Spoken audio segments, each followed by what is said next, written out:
If you know in your application that you might generate a runtime exception, you can anticipate and handle it using a syntax called try and catch. The first thing you have to note is how exceptions behave. I'm working in a project named Exceptions, and it has a couple of lines of code that will generate a runtime error.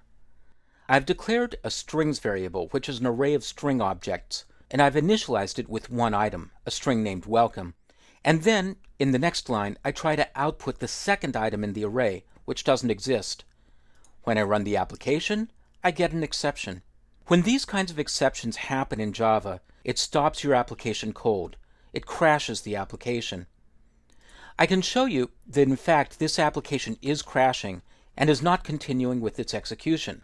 I'll add another line of code down here, system.out.println, and I'll output the application is still running.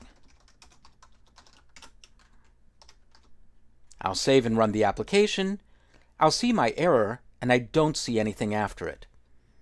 So, how do you handle a potential runtime error?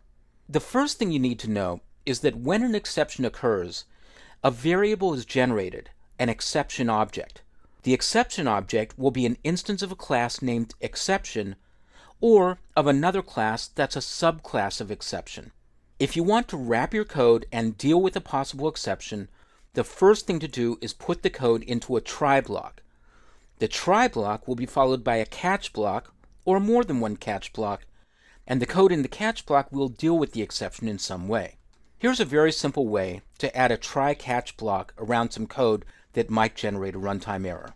I'm going to select that code, and then I'll right-click on it, and I'll choose Surround With, Try-Catch Block.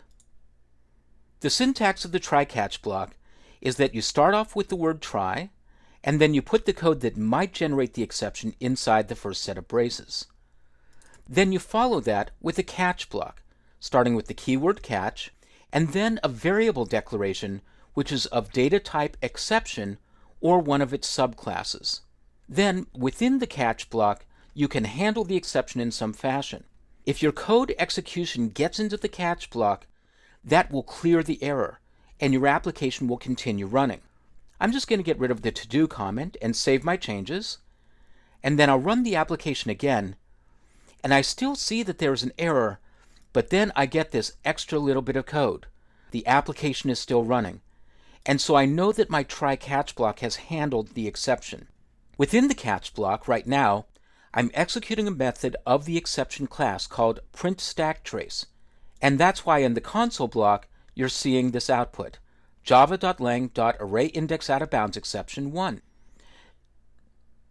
I could take that little bit of code out. I'm just going to comment it, and I'll put in a little bit of my own custom code, system.out.println. There was an error.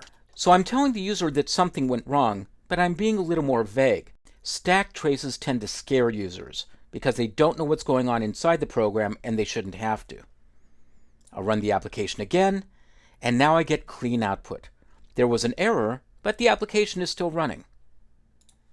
In this situation, the particular type of exception that was thrown was not just an instance of the exception class, but of one of its subclasses. You can be more specific in your catch block by knowing exactly which type of exception you're anticipating. To find out what that class is, I'm going to remove the comments and run the application again, and I see that the exception object is an instance of this one, arrayIndexOutOfBoundsException. To be more specific about this, I'll go into the console and I'll copy the name of that exception class to the clipboard. Then I'll go back to my code and I'll change the data type of the exception object I'm declaring from exception to arrayIndexOutOfBoundsException just by pasting that in. Then I'll once again comment out the print_stack_trace method and run the application. And I'll see that everything is working the way I wanted it to. But now I've set up a situation where as long as I get this particular exception, I'll be able to keep running the application. But if any other exception happens, the application will stop, the compiler will tell me what went wrong, and I'll be able to figure out what that exception was about and fix it. So that's a look at how to use the try-catch structure to anticipate errors that you know might happen in your application and then elegantly deal with them.